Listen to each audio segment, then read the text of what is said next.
পুকুরে জ্যান্ত কাতলা মাছ এনেছি। মাছটা প্রায় 2 কেজি ওজন, আমি 1 কেজি নিয়েছি।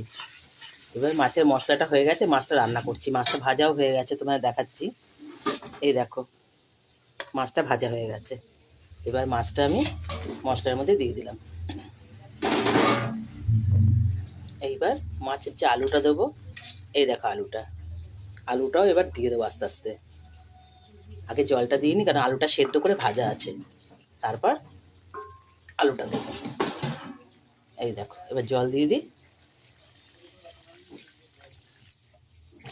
জল দেওয়া হয়ে গেল, ঠিক আছে।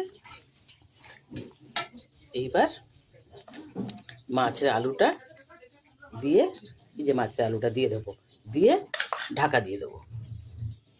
ঢাকা দিলে আমার মোটামুটি কাতলা মাছের ঝোল রেডি। বন্ধুরা টাটা, পাশে থেকো, লাইক কমেন্ট শেয়ার করো। আমিও তোমাদের লাইক কমেন্ট শেয়ার করে দিচ্ছি।